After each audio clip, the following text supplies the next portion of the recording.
6-июнга карата күндүн маанилүү жаңылыктары менен тааныштырабыз. Саламатсызбы? Бишкектин экс-вице-мэри Максатбек Сазыкулов эч жакка кетпөө тилкаты менен бошотулду. Мындай чечимди 30-майда Бишкектин 1-май райондук соту чыгарган. УКМК Сазыкуловду апрелдин ортосунда мыйзамсыз курулган коммерциялык объектилерди калкалоого шектеп кармаган. Атка минер УКМКнын тергөө абагына киргизилген. Депутат Айгүл Айдарова бүтүн Кыргызстандан четтетилгени боюнча комментарий берди.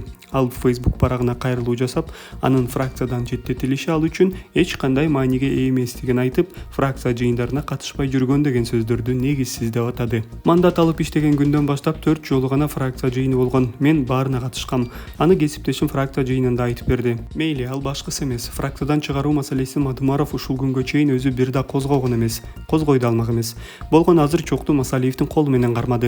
Чындыктын символу деген партиянын ичинде кандай былыктар бар экенин кеп кылсак, анда кеп төркүнүн башынан баштоо керек. Болгону башкалар айтпаганда ачык айтып койгонум үчүн да жакпай калып жатам, деди ал. Андан тышкары Айдарова депутаттык ишин улантаардын алдыда пландары көп экенин айтып, учурда ден соолугуна байланыштуу дарыланып жатканын кошумчалады. 5-июнда бүтүн Кыргызстандын жетекчиси Исхак Масалиев депутат Айдарова эмгек тартибин сактабаганы, фракция жыйындарына катышпаган үчүн фракциянын катарынан четтетилгенин билдирген.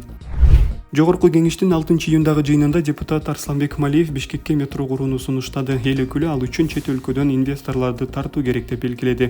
Ал эми кесиптеши Балбак Төлөбаев Борбор калаага метро эмес, монорельс куруш керек деп билдирди. Анын айтымында монорельс метрого караганда арзан болот. Түшүнбөгөндөр ушул күнгө чейин сунушма күлүп отурат. Мэрия мени укпай койду. Бир автобустун узундугу 12 метр, жол чыракка 3 автобус токтосо 36 метр болот. Анан тыгын пайда болот. 106 миллион долларга автобус алгандын ордуна 150 миллион долларга эки дарыянын боюна монорельс орнотсо жакшы болмок. Монорельс саатына 150 миң адамды ташыйт, деди ал. Парламентте Бишкекке метро куруу маселеси мурда да көтөрүлгөн. Калаанын 2016 жылдагы башкы планында 2025 жылга чейин жер үстүндөгү метро куруу каралган. 2022 жылы мэрия долбоор даярдалып бүтүп, инвесторлор менен сүйлөшүү жүрүп жатканын билдирген, бирок кийин ал токтоп калган. Москвада таксист Украинага каршы согушка катышып келген 3 кишини унаасынан түшүрүп койгон. Окуя 2-июнда болгон.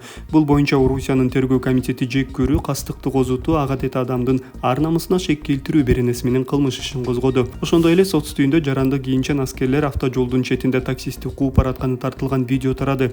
Видеонун автору таксист аскерлерди алар Украинадагы согуштан келгенин уккан соң түшүрүп салганын айткан. Ал эми чырдын дагы бир катышуучусу таксист аларды Крокус-Сити жөнүндө сөз баштаганда түшүргөнүн билдирген. Орус басылмаларынын маалыматына ылайык, таксисттин аты Айыпбек Латипов, ал Кыргызстандын жараны. Ал журналисттерге жүргүнчүлөрү мас абалда болгонун, ага орой мамиле кылып, андан соң төлөө ыкмасын нак акчага өзгөртүп коюшканын айтып берген. Ошол эле кезде алардын бара турган дареги 100 чакырымдай узак болгонун кошумчалаган. Анын айтымында алар акыны төлөйбү же төлөбөй коебу белгисиз болгон. Мындан тышкары ал машинаны жолдун ортосуна эмес, жүргүнчүлөр башка такси чакырып кете алгыдай ыңгайлуу жерге токтоп бергенин белгилеген.